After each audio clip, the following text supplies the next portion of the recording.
Bueno, como adelantabas, Ignacio, estamos en el país centrado lamentablemente en una fase crítica de la pandemia, diferente de la que veníamos transitando hasta ahora. Ayer, la información de ayer fue de que la Argentina superó la barrera de los 2.000 contagiados, y también es importante el número de fallecidos que se van sumando. Si este proceso, si bien tenemos una situación muy concentrada en la ciudad de Cava, en Capital Federal y en el conurbano bonaerense, si esta evolución continúa en estos niveles de contagio, se pone en riesgo el sistema de salud y seguramente habrá que tomar medidas. ¿Por qué hemos llegado a esta situación, a esta nueva fase crítica de la pandemia en Argentina? Bueno, hay dos temas, digamos. Una es era la posible evolución del virus. Siempre pensamos y nos dijeron que el virus se iba a producir un pico en la pandemia, que iba a haber un crecimiento de los contagios y que podíamos llegar a una situación como la que estamos, y que para eso estaba el gobierno, la política del gobierno era ganar tiempo para preparar el sistema de salud. Pero no podemos desconocer y ser muy conscientes de que también hubo una acción mediática y una acción política que ayudaron mucho a que esta situación, esta nueva fase crítica se produzca en la Argentina. Porque es muy raro, es muy complejo de entender cómo es que se han producido las mayores aperturas y la mayor merma de restricciones justo en el momento en que la curva de contagios estaba en ascenso. Eso es muy difícil de explicar. Y la verdad es que hubo una acción mediática, sobre todo mediática, pero también política, que se puso como objetivo desmontar el plan político sanitario del gobierno, atacar ese plan político. El primer objetivo fue atacar la cuarentena. Es decir, el plan era decirle a toda la comunidad que la cuarentena no servía para nada, que la cuarentena no tenía sentido, que no había ningún objetivo concreto detrás de la cuarentena, sino otros. Es decir, se pusieron como plan y como objetivo desmontar, desarmar, desarticular el plan político sanitario que el gobierno nacional y de todas las provincias habían puesto en marcha, y, digámoslo, con mucho éxito comparado con lo que estaba pasando en el mundo. Si tenemos en cuenta el fenómeno del que estamos hablando, estamos hablando no de un fenómeno de una dimensión conocida, de una dimensión normal. Estamos hablando de un fenómeno de dimensiones mundiales, de una pandemia, de un hecho que es no solo sanitario, sino total, que ataca la economía, lo social. Es un fenómeno que no puede de ninguna manera analizarse como se analiza en estos medios como algo nacional. Es un fenómeno que ha paralizado el mundo, es un fenómeno que ha paralizado el mercado, que ha paralizado la economía mundial, que ha paralizado y aún tiene paralizadas industrias como el turismo, como las aerolíneas. El comercio internacional ha sido afectado seriamente, incluso el mundo financiero ha sido afectado seriamente. Es un fenómeno que ha generado que el aislamiento de miles y miles de millones de personas en todo el mundo, es un fenómeno que ha generado que millones de personas estén contagiados y cientos de miles estén muriendo por esta pandemia. Digo esto porque no se condice la dimensión del problema con el tipo de discurso mediático con que los medios y los periodistas le hablan a la población.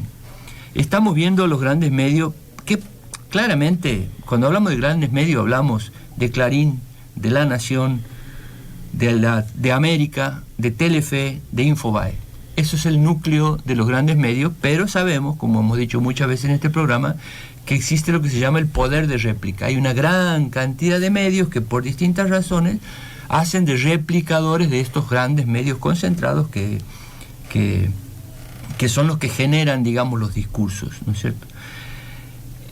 ¿De qué se trata, digamos? De que estén criticando lo que está pasando de que opinen, de que tengan diferentes opiniones.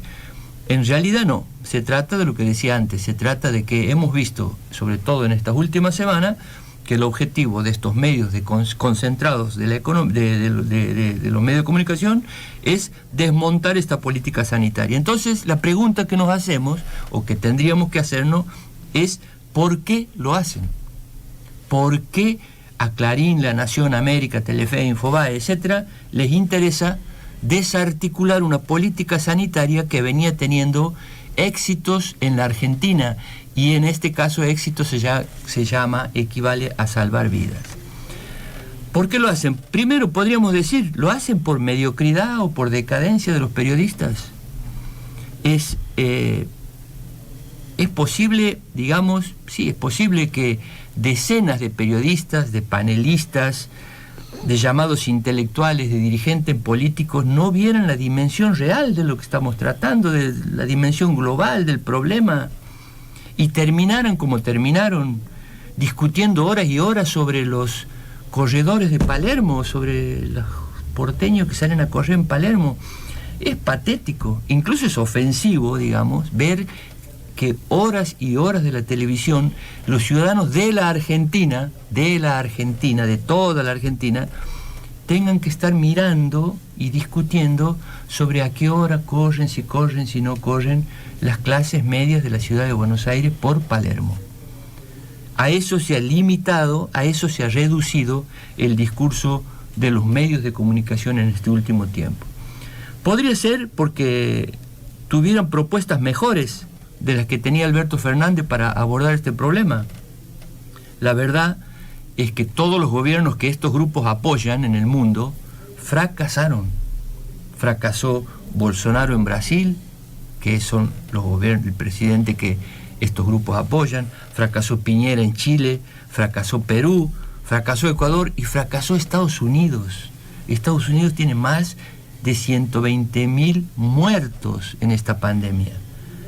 Entonces, tampoco es, digamos, que ellos quieren promocionar un modelo más exitoso comparado con el de Alberto Fernández, porque sus gobiernos, sus modelos, fracasaron estrepitosamente y estos países están viviendo una situación de tragedia impresionante.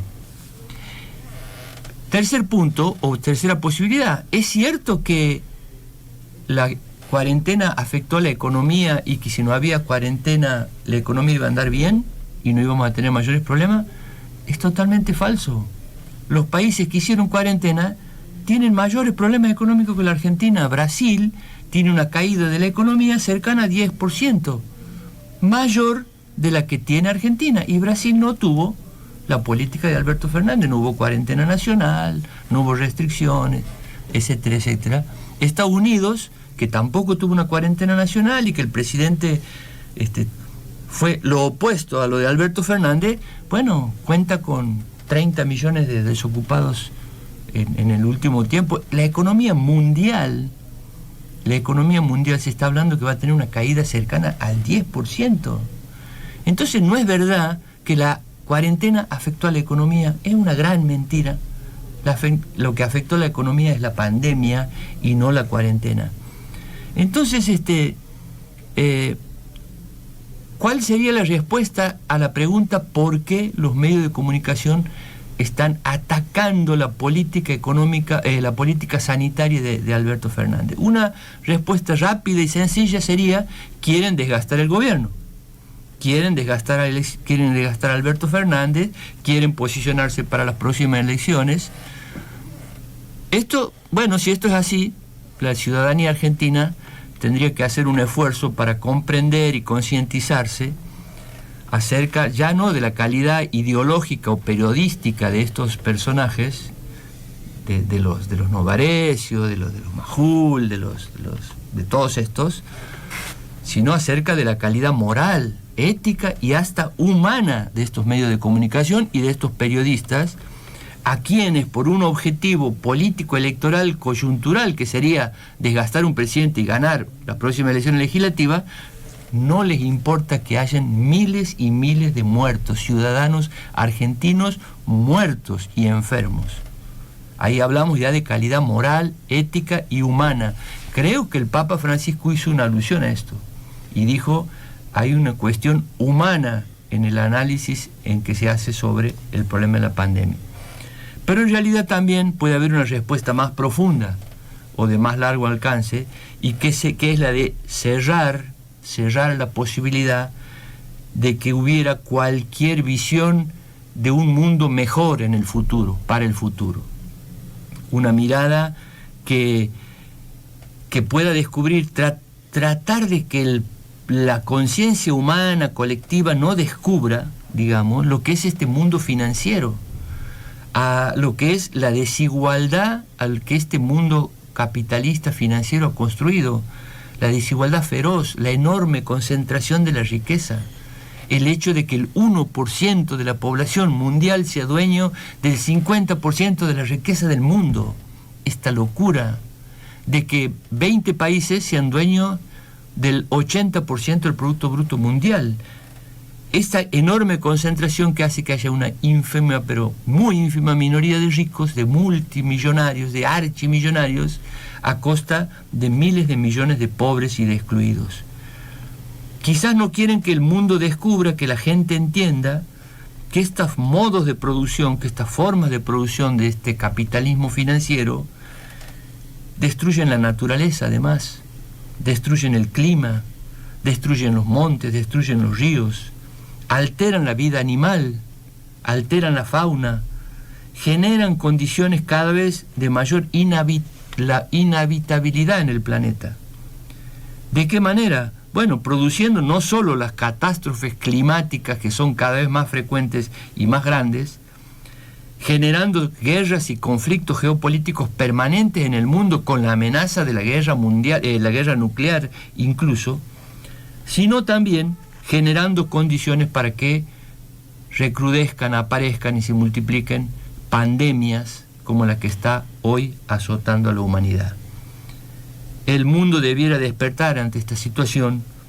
Este capitalismo salvaje y financiero de superconcentración de la riqueza y de exclusión no va más, y el pueblo y la población mundial tendría que ir tomando conciencia de que es necesario construir una nueva época, un nuevo mundo donde sea posible lo que se llama el buen vivir, en armonía con sustentabilidad y en armonía con la naturaleza